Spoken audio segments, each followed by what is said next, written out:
Namaste and good morning, everyone. Let's do some prayers before our class. Om Guru Brahma, Guru Vishnu, Guru Devo Maheshwara, Guru Sakshat Parbrahma, Tasmai Shri Guruve Namaha. Om Bhurbhuva Swaha, Tatsavitra Varenyam, Bhargo Devasya Dhimahi, Dhiyo Yo Naha Prachodayat. Asto Ma Satgamya, Tamso Ma Jyotirgamya, Mrityurma Amritam Gamya. Om Sahnavavatu, Sahnavunatu, Saviryam Karvavahi, Tejasvi Navaditamastu, Ma Vidveshavahi. Om Shanti Shanti Shanti Om. Let's open our Uddhava Gita books.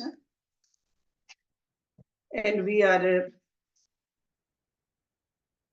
on the chapter 17th, page number 542. Let's start with verse number 32. Sachachar mahim etam sayet atma indriyanilaha bhikshartham nagar gramana asango lakshito vishat. He wandered throughout the world, carefully controlling his senses, mind, and intelligence to beg alms. He traveled alone through numerous towns and villages, hiding his true spiritual position so that he was not recognized by others. So the Brahman for Avanti became free from all bad association by remaining aloof from those who desire material enjoyment and liberation. He had no desire to acquire name and fame to impress others as he began to maintain himself by begging alms from door to door.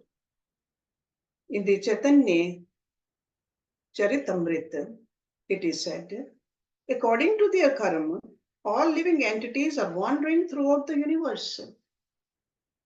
Some of them are being elevated to the upper planetary systems and some are going down to the lower planetary systems. So that means the guiding force is our karma, whether we go up or down. Out of many millions of wandering living entities, one who is very fortunate gets an opportunity to associate with a bona fide spiritual master. So we are in the company of a guru, outcome of our good karmas, by the grace of Krishna. So grace is God's grace, but with the help of our karmas, we are in the company of our guru. By the mercy of both Krishna and the spiritual master, such a person receives the seed of the creeper of devotional service. So we need Guru Kirpa also, we need Prabhu Kirpa also. Both. The acceptance of Tridanda Sannyasa is an indication of one's complete dedication to the devotional service of the Supreme Lord. 3 rods of the sannyasi's dand indicate that his body, mind, and speech are fully engaged in the devotional service of the Lord. So we got to pay attention. Are we loving God with our body? That means doing the rituals. Is our mind absorbed in it? And our speech also? We can be 3 dand sannyasis. The engagement of one's body, mind, and speech in the service of the Lord enables one to manifest all good qualities, such as forgiveness, detachment, and freedom from pride and material desires. Anyone who fully engages in the service of the Lord, following in the footsteps of the previous learned devotees, will surely attain shelter at the Lord's lotus feet. See, the previous devotees means whenever we read about this in the scriptures, the leelas or the kathas of the devotees, that should encourage us to follow this path of devotion. Let's look at verse number 33. Tam ve pravyehesam bhiksham avadhutam asajjanah दृष्टवा परे भवन भद्र bahuvibhi paribhutibhi. O gentle Uddhava, upon seeing him as an old, dirty beggar, uncultured people taunted and insulted him with many harsh words. So the ignorant people don't understand. They think, they look at only the outer appearance, and they will definitely sometimes taunt a person or sometimes ridicule the person. And that's what Lord Krishna is saying some of these people did to him, to that Brahman. Mischievous persons took pleasure in reproaching the old sannyasi. The word paribhutibhi means various kinds of reprimands. So in many different ways, he tried to put him down. Verse number 34. Kechit trivenum jagrihra ek patram kamandulam pitham cha ekam ke akshasutram cha kanyam chirani kechana pradaye cha punastani darshitananne adadar mune. Some of those miscreants took away his sannyas rod. So that means those mischievous people, they took his that dand also, that rod. Some took his begging bowl. Some took his deer skin asana. Some took his chanting beads, and some took his torn, ragged clothing. Sometimes they pretended to return these things only to conceal them once again. So they were really torturing him, taking whatever he had. Someone took away his sannyas rod, and when that person was about to return it, someone else snatched it away. In this way, people mistreated the Brahman from Avanti. Verse number 35.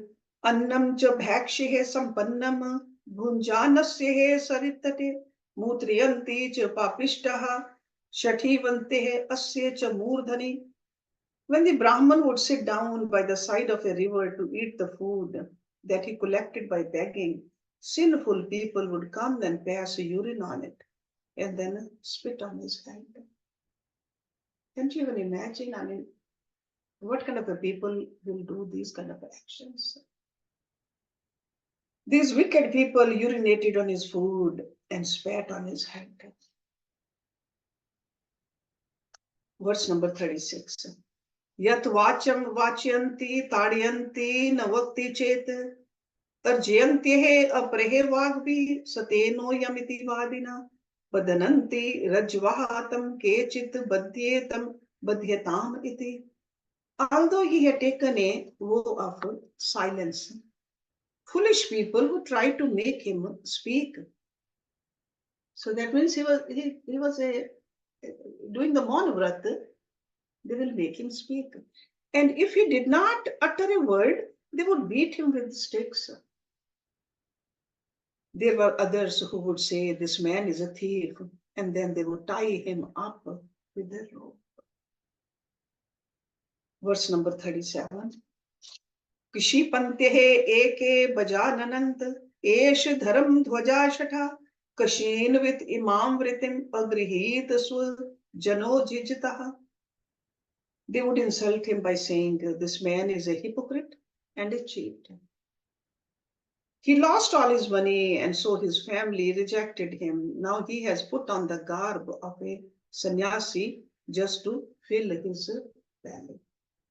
Some people said this man is a hypocrite. He earns his livelihood by showing off his sannyas dand. He is a cheater and deceives innocent people. He has dressed like a saint because he lost all his money. Verse number 38 and 39. Aho esh mahasaro dhriti man giriraryev monanan sadhatyehe artham bakvad dhridi nishchyaha. Iti ek vihasantyehe enam ek durvatyanti cha tamba bandhur nirurudhar yatha kridanankam dvijama. Some would ridicule him by saying, just to see how this powerful sage is as steadfast as the Himalaya mountains. While remaining silent, he is pursuing his goal with great determination, like a duck. Others cast foul air on him, and some bound him with rope and kept him captive like a pet animal. Some people would facetiously say that the Brahman was very powerful and unwavering, like a mountain. Some people passed foul air in front of his mouth. Others bound him with rope and threw him into a dungeon, just as one puts a parrot in a cage. As a result of giving up false pride, one acquires the quality of tolerance. Due to their deceitful mentality, non-devotees are always prone to attack the surrendered devotees of the Supreme Lord in various ways. So that means people who do not understand what this path is all about, they will put you down, but you have to tolerate. Only those who cultivate the quality of humility, feeling themselves to be lower than the straw in the street, refuse to become entangled by engagement in gross or subtle material enjoyment. Verse number 40. Evam sabhotikam sukham devikam dehikam cha yat bhoktavyam atmanodishtam praptam abudhyat.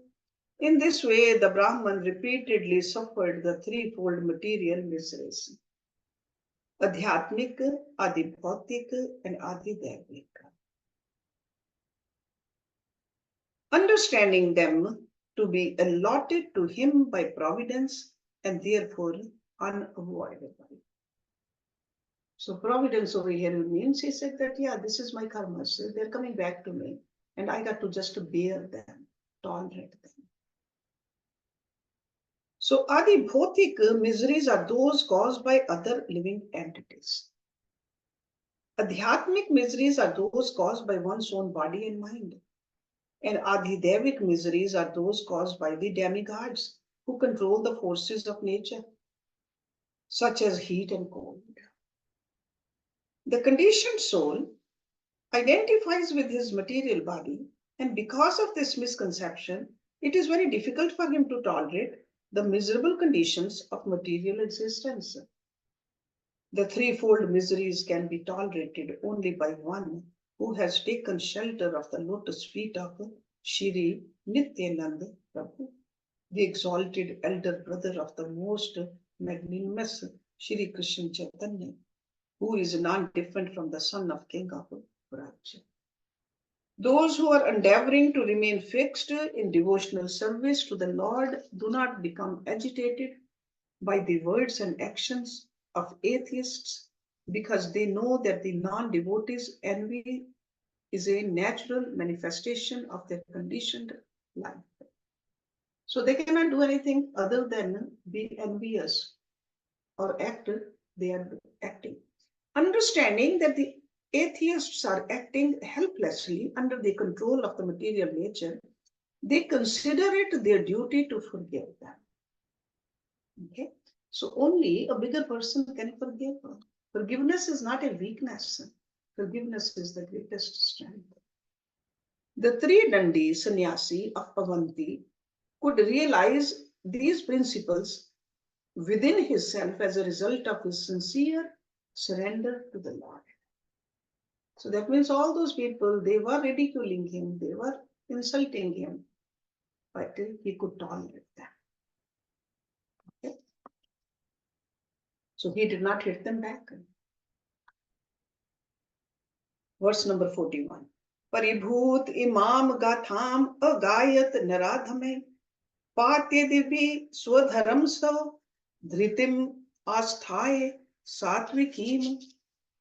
Even though low-class men ridiculed him in various ways, in the hopes of making him fall down from his position, he remained steadfast in his determination, keeping himself fixed in the mode of goodness. He began singing this song. Okay. See, every devotee, see, we live in the society, we live with the people. There will always be some people who will ridicule us, who will put us down. So we got to learn from this example that connect your mind with God. Remember what you are supposed to do. Keep doing that. Don't waste energy and time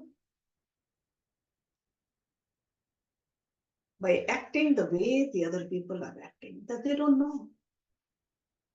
Those who are the lowest of mankind tried their best to deviate the Avanti Brahman from his determination to remain fixed in Krishna consciousness.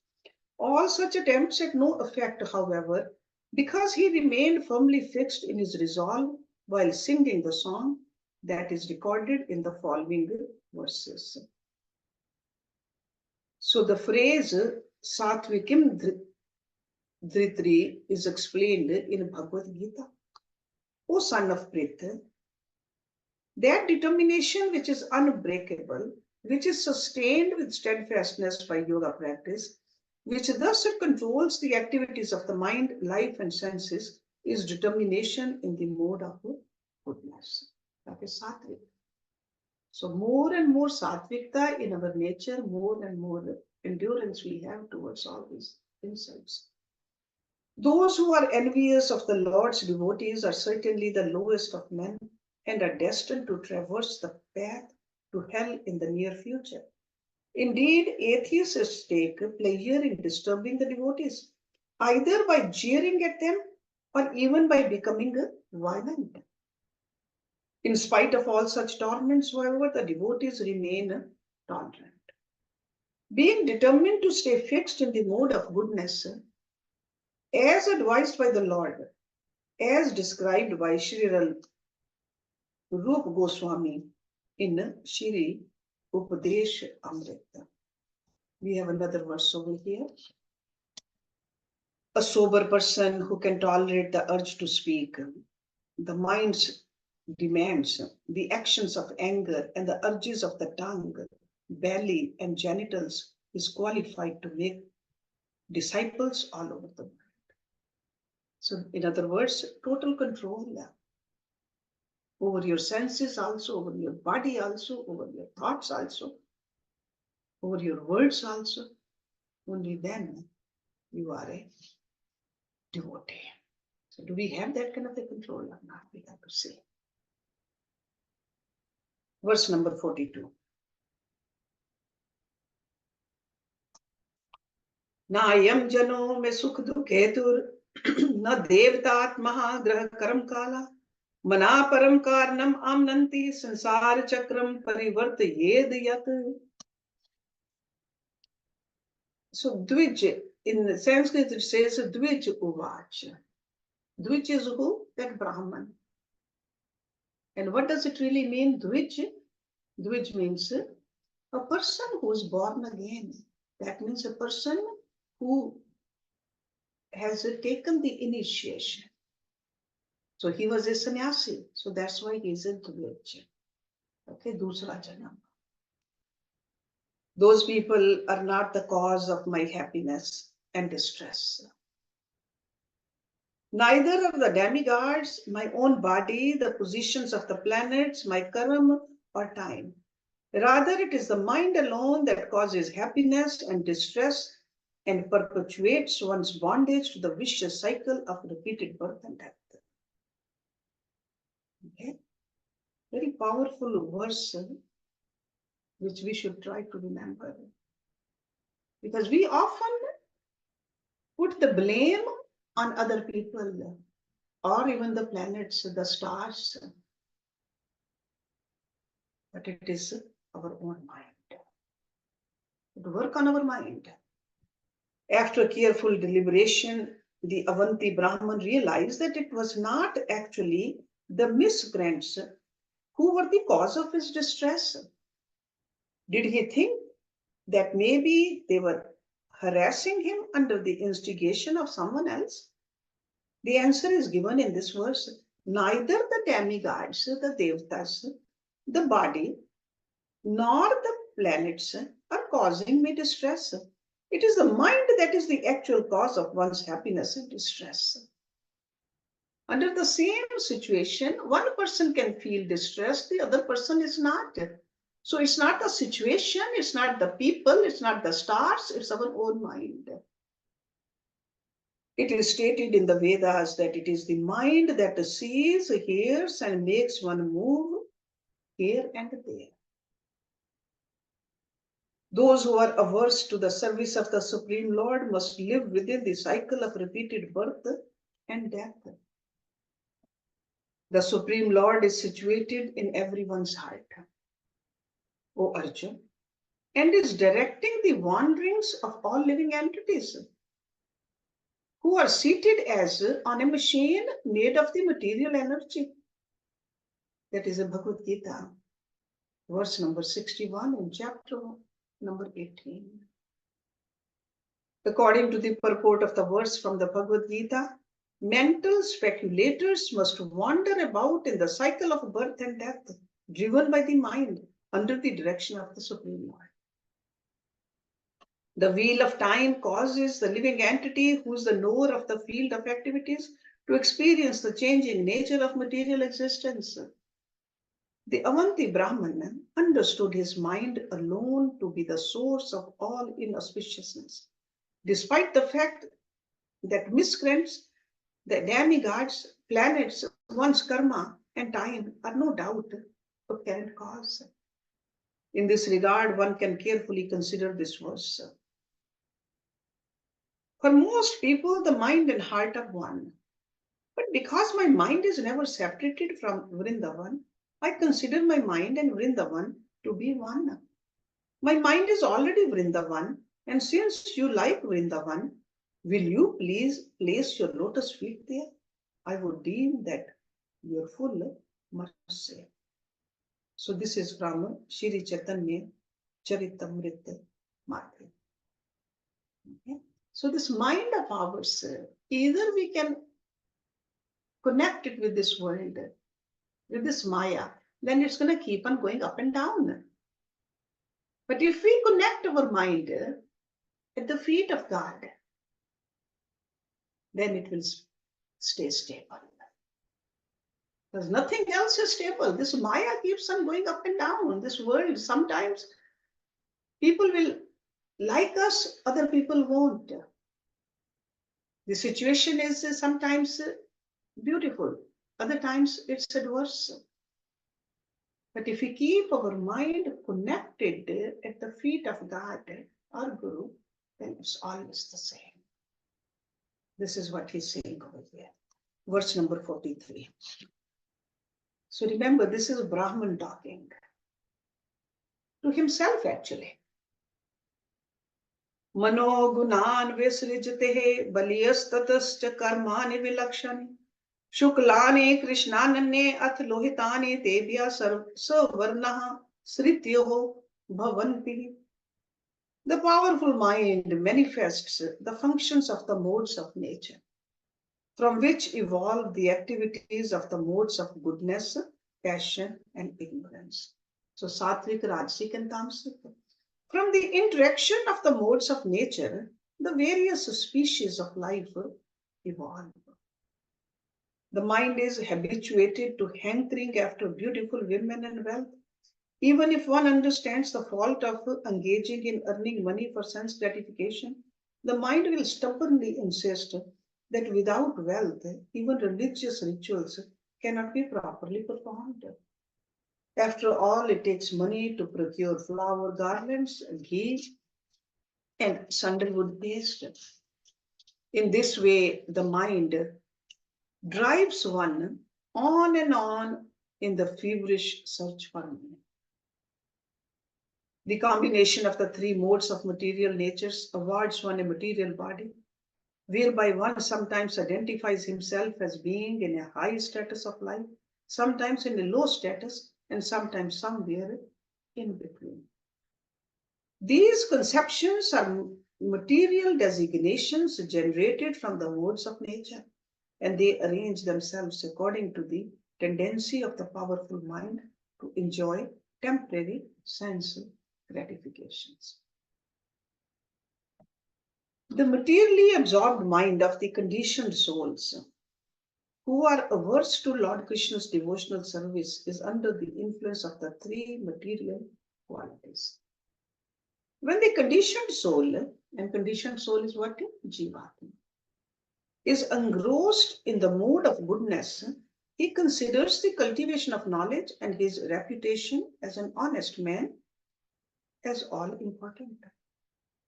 Okay, so the sattvic person will stay honest. When absorbed in the mode of passion, one's attachment to family and social position become prominent, and when one is immersed in the mode of ignorance, one simply thinks that the gratification of senses is the be all of his experience. All such conceptions of piety, impiety, and a mixture of both are products of the mind. Under the influence of the material modes, one sometimes identifies oneself as a demigod, a king, a rich capitalist, a wise scholar, and so on.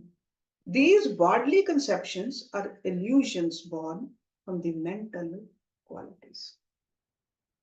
Whether the materially contaminated mind is absorbed in the mood of an enjoyer or the mood of a renunciate, in either case, the spirit soul forgets his constitutional existence.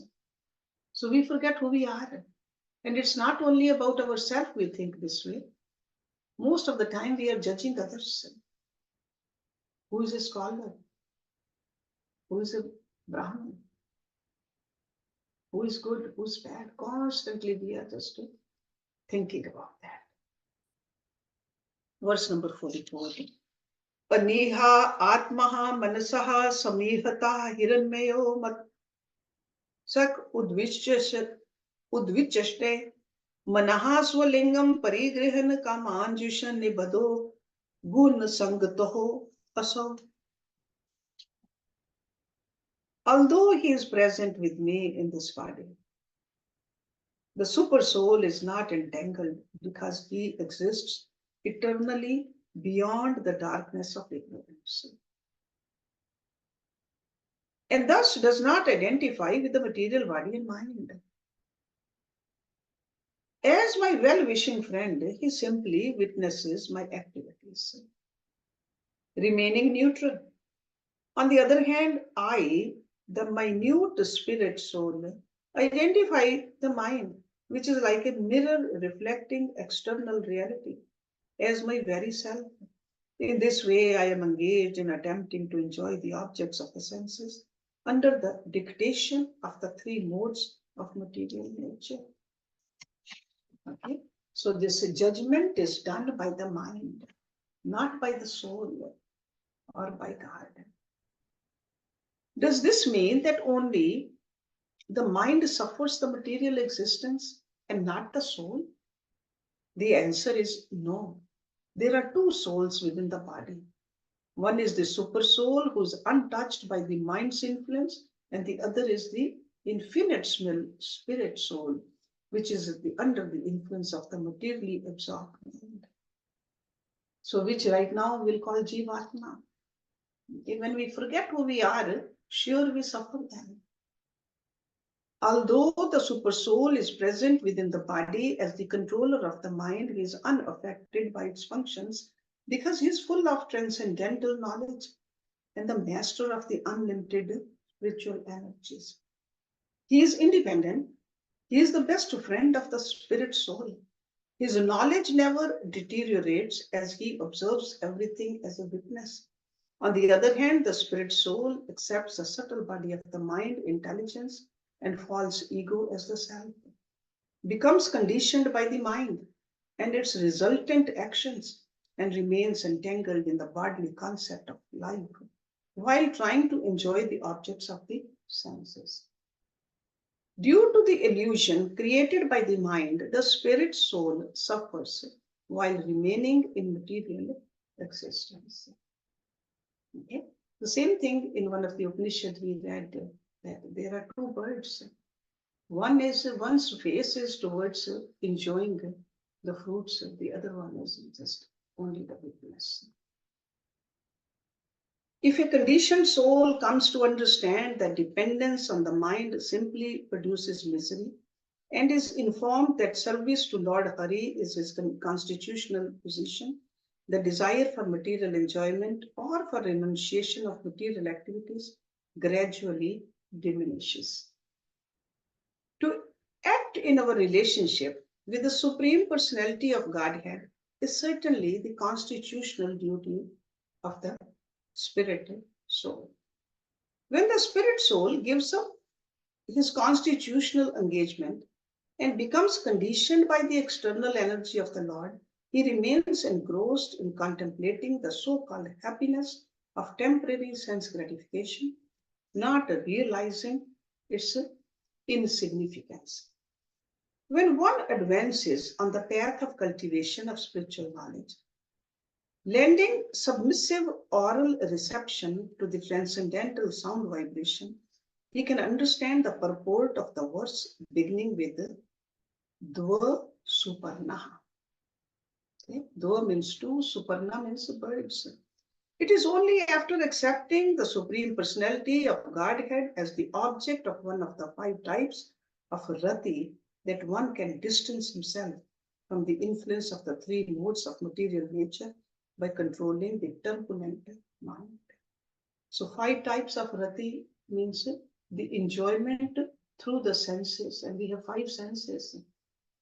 So 5 Ratis. Eyes want to see beautiful, ears want to hear the beautiful music, and so on. Shri Gaur Sundra instructed that the service of the Supreme Transcendental Personality Shri Krishna as described in the Srimad Bhagavatam is the 5th dimension of human existence to be cultivated after finishing all aspiration for attaining perfection in dharma, arth, kam, and moksha. The subtle body is dissolved at the time of perfection. This is technically known as a vastu siddhi. At this time, one becomes situated on the platform of pure Krishna consciousness under the direction of the pure devotees of the Lord, thus enabling him to develop his particular loving relationship with the Supreme Personality of Godhead. Verse number 45. Danam swadharmo niyamo yamascha shrutam cha karmani cha sadvritan sarve mano nigraha lakshanantah parohi yogo manasa samadhi. Giving in charity, performing prescribed duties, the observance of regulative principles, hearing from the scriptures, pious works, and purifying vows all have as their final aim the subduing of the mind. Okay? So all of these things, if we do, but we don't have control over our mind, or if our mind does not get pure, we are missing the target. Indeed, concentration of the mind on the Supreme is the goal of yoga. Okay? So his mind got to be absorbed into the soul and the super soul. That's what we are trying to do. To make spiritual advancement, it is essential to control the mind, which creates many obstacles if allowed to roam freely. And that's what we have done. We have just given a free rein to our mind. But learn how to control this mind. Activities such as giving charity are performed with the aim of controlling the mind. Indeed, the ultimate fruit of all kinds of sadhana is to regulate the mind. To control the mind is the goal of all types of yoga practice. Okay? So we got to always keep that in our mind. Is my mind in my control? Even when we do the hot yoga practice, we are keeping a good rein on our mind. We are telling the mind to look here, look there, think this, not this. The guidance is given to the mind. Pious activities such as giving charity, fulfilling one's occupational duties, controlling the mind, controlling the senses, studying the Vedas, observing religious vows, and so on, are aimed at purifying and controlling the mind. Controlling the mind by meditation is essential because when the mind is undisturbed, one can gradually realize the temporary nature of even pious activities so that one becomes determined to act on the transcendental platform. Because Karma Yoga, Hatha Yoga, Jnana Yoga, and Raj Yoga are materialistically conceived, they do not award one factual understanding of absolute truth. So over here, he really means by that that all these paths, when we start on, sure, with the Karma Yoga, what are we doing? We are doing our actions. Hatha Yoga, we are working with the body. Jnana Yoga, we are working with the intellect. Okay. Raj Yoga, we are working on the mind. But ultimately, through all these practices, we got to see whether our mind is absorbed in God or not. That's what he's saying. That these are the paths which take us towards that ultimate goal. Verse number 46. Samahitam yasya mana prashantam dan adibhi kimvat tasya kritam asanyatyam yasya mano vinashyad dan adibhis ched apram kim ebhi. If one's mind is perfectly controlled, what is the need for performing ritualistic activities and pious works, such as giving in charity? And if one's mind remains uncontrolled, being immersed in ignorance, of what use are these activities for him? Learned transcendentalists give utmost importance to controlling the mind. If the mind is controlled, what is the use of engaging in the various processes that are meant to control it? And if, in spite of performing many religious activities, the mind is still not controlled, what was the use of performing all those activities? So, in other words, at the end, we got to see whether my mind is in my control or not. Okay. So, these religious activities, all the rituals are the means to control the mind.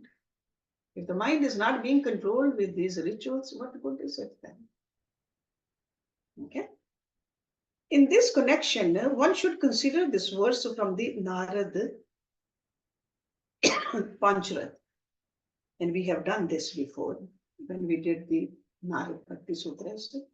If one is worshipping Lord Hari, what is the use of performing extraneous penances? And if one is not worshipping Lord Hari, no such penances will save one. If one can understand that Lord Hari is all pervading within and without, what is the need of performing penances? And if one is not able to understand that Hari is all pervading, all his penances are useless. Okay, so we should know why we are doing it. Anything. When we are eating food, also we should know why we are eating food. So when we are doing all these religious activities, we should know what the purpose of doing the religious activities. It's almost like when a young child, young man goes to school, what is the purpose? We should know.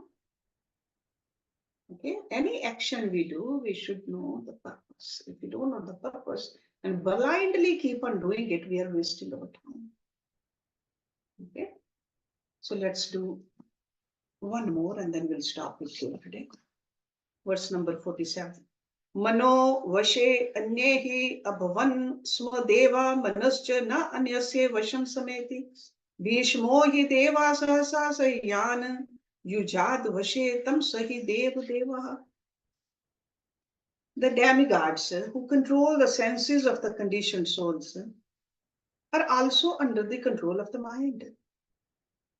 But the mind is not controlled by anyone because it is the stronger than the strongest. Indeed, the mind is the cause of fear for even mystic yogis.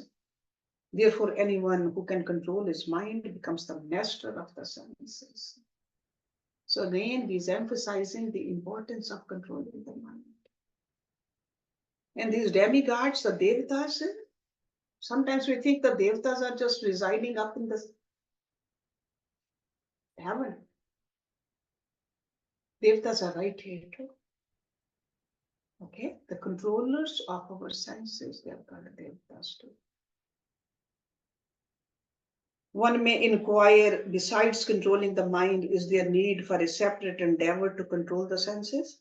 In this verse, the answer is given that there is no need for a separate endeavor to control the senses, because one who has conquered the mind finds that his senses are automatically under control. So if mind is under control, we can control the eyes also. We can control the ears also. The demigods who control the senses of the conditioned souls are themselves under the control of the mind. So it's like a mind is controlling us. When we look at that analogy of the chariot, who's controlling the horses? That rain. Who is controlling the rain? The charioteer. So even great yogis are afraid of the formidable mind, which is stronger than the strongest and braver than the bravest. Therefore, anyone who has learned to control his mind is certainly to be considered a great hero. It is stated in the Vedas. Everything has come about by the influence of the mind, which is extremely difficult to control. The mind is like a formidable master who is the bravest of all. And that's why Arjun said the same thing when Lord Krishna told him to control your mind. He said, no, this is so chanchal. It is more chanchal, more, it's stronger than the wind. How can I control it? Okay. The materially contaminated mind is generally eager to enjoy sense gratification. Although it sometimes adopts the path of dry renunciation in order to transcend the limitations of material enjoyment and dry renunciation, one must learn to engage the mind at the lotus feet of the Supreme Lord. If the mind is controlled, then all the senses are automatically controlled. The mind collects the impressions of the external world through the medium of the senses, and thus it is sensual perception that constantly disturbs the mind. Okay, let's stop it here. We'll start with verse number 48 because the Brahman is still speaking, giving us a great Vedic wisdom through these beautiful verses. Om Purnamada Purnamidam Purnat Purnamudachyate Purnasya Purnamadaya Purnameva Vishishyate Om Shanti Shanti Shanti Om.